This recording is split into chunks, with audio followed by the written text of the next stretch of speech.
जीवन में उतार चढ़ाव है, विभिन्न प्रकार की परिस्थितियां हैं। अगर हमने जीवन में तथाता की साधना नहीं की, जो है जैसा है, अगर इसकी हमने साधना नहीं की तो शिकायत आ जाएगी। जीसस तक को अंतिम मोमेंट में शिकायत आ गई और ओशो का कहना है कि उसके बाद ही वो एनलाइटेंड हुए, बुद्धत्व को प्राप्त हुए। जब उन्होंने कहा, पहले आई, उन्होंने ऊपर आंख उठाकर कहा कि हे प्रभु, तू ये कैसा दिन दिखा रहा है। और फिर उसी क्षण, दूसरे क्षण उनको याद आ गया, ये मैं क्या कर रहा, शिकायत आ गई। फिर कहते हैं तेरी मर्जी पूरी हो। ओशो कहते कि अब यहां पर बात पूरी हुई।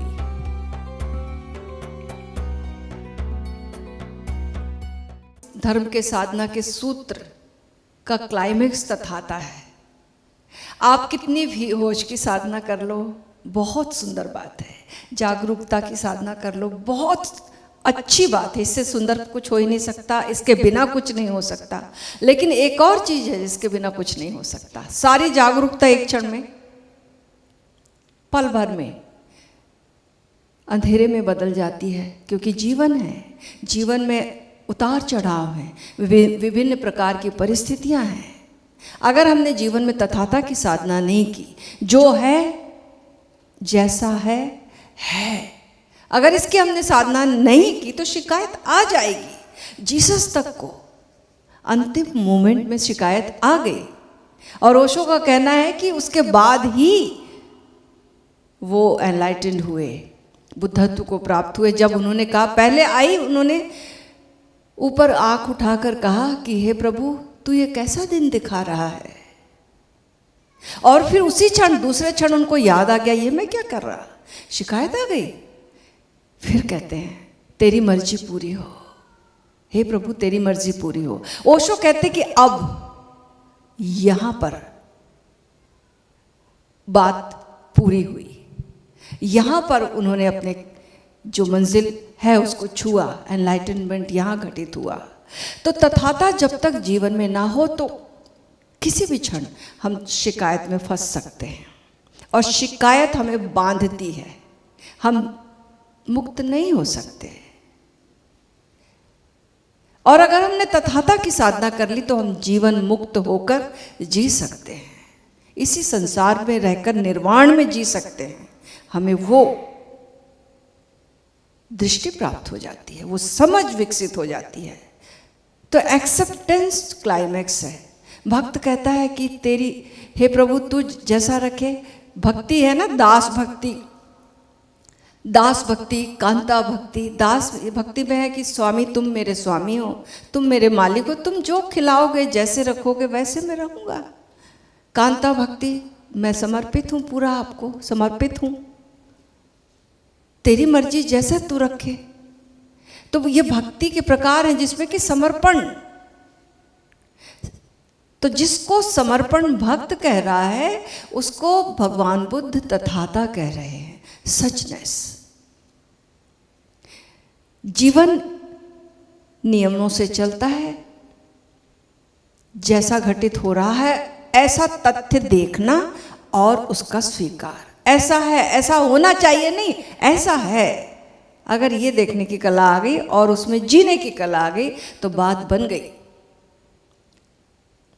तो भक्त कहते सब कुछ तेरी मर्जी से हो रहा, तेरी मर्जी के बिना एक पत्ता भी नहीं हिलता। तो कुछ लोग हैं वो कहेंगे कि भाई उनकी मर्जी के बिना पत्ता ही नहीं हिलता तो हम क्यों हिले, काहे को इतनी मेहनत करें, सारी जिंदगी बैठे रहे आराम से। अजगर करे न चाकरी, पंछी करे न काम, दास मलुका कह गए सबके दाता राम। हम क्या, अब क्या करना है, बैठो आराम से। लेकिन ये दृष्टि, ये सही दृष्टि नहीं, हमने मिस इंटरप्रेट कर ली। बुद्धत्व की बातों को, बुद्धों की बातों को, सिद्धों की बातों को हमने अपने हिसाब से तोड़ मरोड़ कर अपने हिसाब से ले लेते हैं। जब कह रहे हैं कि सब कुछ परमात्मा की मर्जी से है, पत्ता भी उसकी मर्जी से हिलता, या भगवान बुद्ध कह रहे हैं कि जीवन एक नियम से चलता है, एस धम्मो सनातनो, एक नियम है जिसके अनुरूप चीजें हो रही हैं।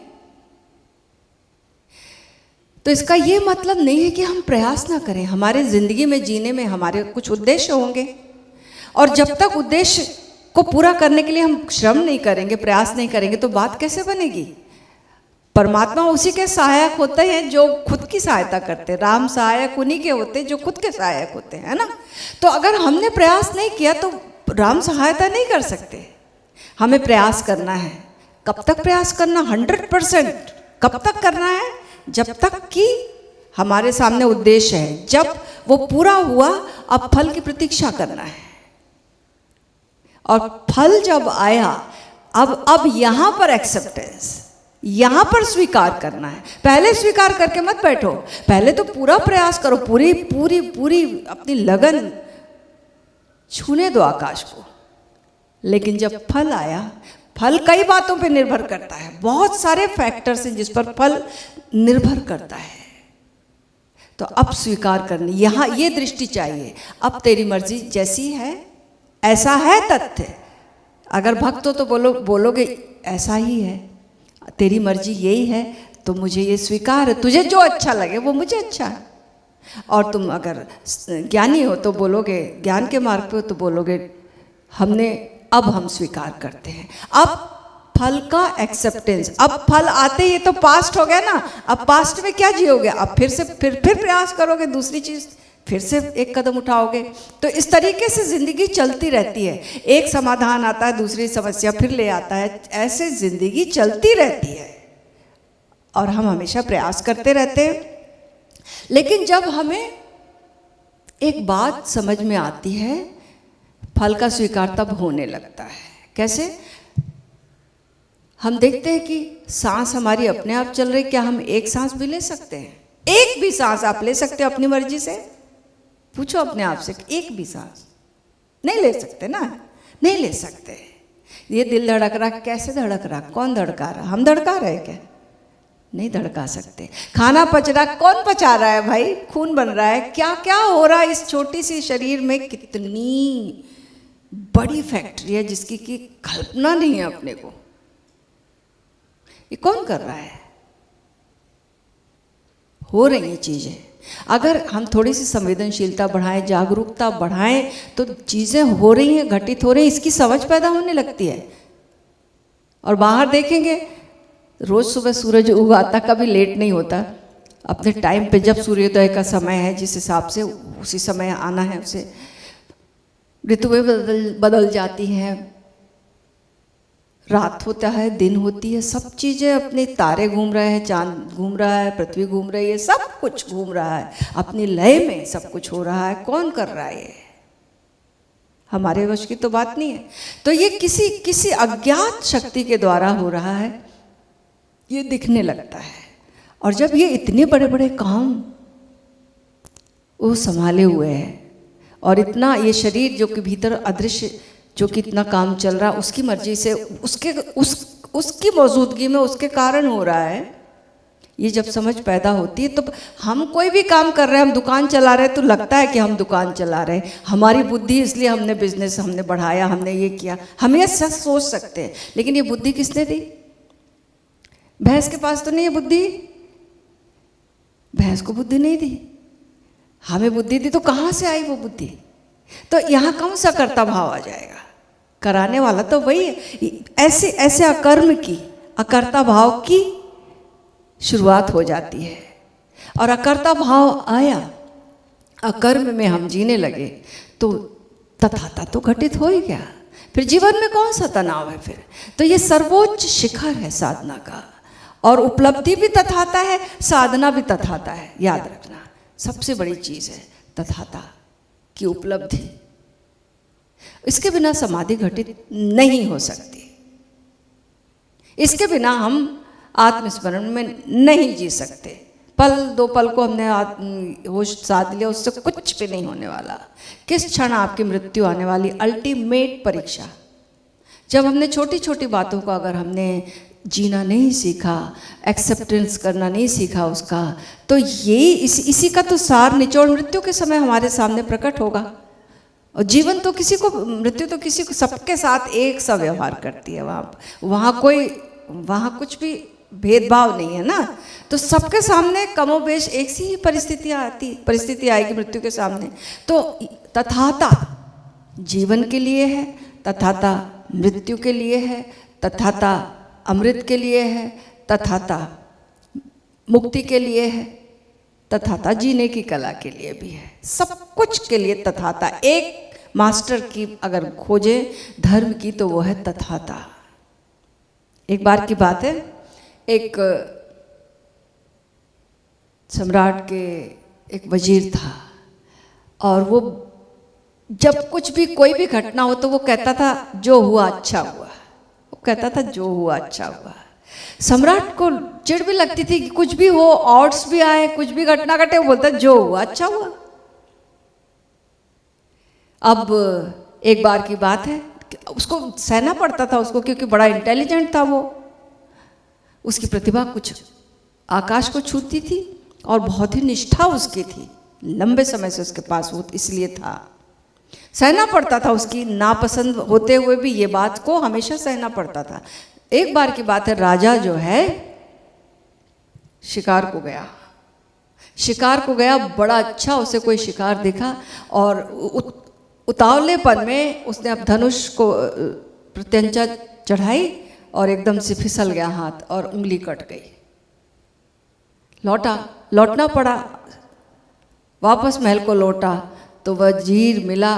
वजीर की तरफ राजा ने बहुत क्रोध से देखा, उसको तो पता था ये यही बोलेगा, वैसा ही हुआ। उसने बोला, उसने बताया उंगली कट गई। महाराज जो हुआ अच्छा हुआ। उससे तो बहुत गुस्सा आ गई, बोले तुम संवेदनहीन प्राणी, इतने क्रूर प्राणी, तुम हमारे वजीर रहने के लायक नहीं हो, तुमको उम्र कैद की सजा, फांसी चढ़ा देना चाहिए तुम्हें। तो भेज दिया गया। उंगली वगैरह जब हील हो गया, सब कुछ ठीक ठाक हो गया, उसके बाद फिर कुछ समय के बाद राजा फिर जाता है और शिकार खेलने जाता है। खोजते एक ऐसे जंगल में प्रवेश कर जाता कि वहाँ से रास्ता ही नहीं मिलता। वहाँ एक कबीला था और कबीले वालों ने इसको पकड़ लिया। पकड़कर ये लोग अपने देव को बलि चढ़ाते थे, तो खूब अच्छा इसको पकड़कर स्नान वगैरह कराया, साफ सफा किया, सजाया धजाया, वेदी पर चढ़ाया गया। तो पुरोहित आकर चेक किया, चढ़ाने से पहले देखते थे पुरोहित, लास्ट देखते हैं तो ये राजा की एक उंगली नहीं है। पुरोहित ने बोला ये तो अंग भंग है। उनके यहाँ नियम था कि पूर्ण मनुष्य चाहिए, अंग भंग मनुष्य की बलि नहीं दे सकते, तो इसलिए उसको हटा दिया। बोला ये बलि के लायक नहीं है। राजा छूट गया, भागा, अपने वापस महल पहुंचा और महल पहुंच के फिर बोलता बुलाओ उस वजीर को, क्योंकि उसको याद आ गई बात कि जब मेरी उंगली कटी थी तो उसने बोला था जो हुआ अच्छा हुआ और मैं उसी के कारण बचा हूँ। बुलाया गया वजीर को और जब वो वजीर आया तो बताया राजा ने कि तुम ठीक थे, तुमने ठीक कहा, जो हुआ अच्छा हुआ। वाकई में मैं ऐसी घटना में फंस गया था और मेरा तो मृत्यु हो जाती, लेकिन ये उंगली कटी होने की वजह से पूरा जीवन बच गया। तो वजीर ने कहा जो हुआ अच्छा हुआ। राजा ने क्या बोला? राजा ने कहा कि तुमने ये जो कहा था जो हुआ अच्छा हुआ मेरी उंगली कटने पर, वो तो ठीक, लेकिन जब मैं तुमको फांसी की सजा देने के लिए, उम्र कैद के लिए भेज रहा था पहले, तब तुमने तब भी बोला जो हुआ अच्छा हुआ। वो क्यों बोला उसको बताओ, उसका भेद खोलो। तो वजीर बोला महाराज बिल्कुल जो हुआ अच्छा हुआ था। अगर वो घटना नहीं घटती और आप मुझे जेल में नहीं भेजते तो मैं आपके साथ जाता जंगल, और आपकी तो उंगली कटी हुई थी, आप तो बच जाते, मैं चढ़ जाता, मेरी तो बलि चढ़ जाती। तो जो हुआ, राजा बहुत प्रसन्न हुआ। फिर दोनों ने मिलकर कहा, वजीर ने बताया कि जो हुआ अच्छा हुआ, जो है वो अच्छा है और जो होगा वो भी अच्छा होगा। दोनों मिलकर ये मंत्रों को दोहराते हैं और वहाँ उत्सव मन जाता है, उत्सव मनाया जाता है।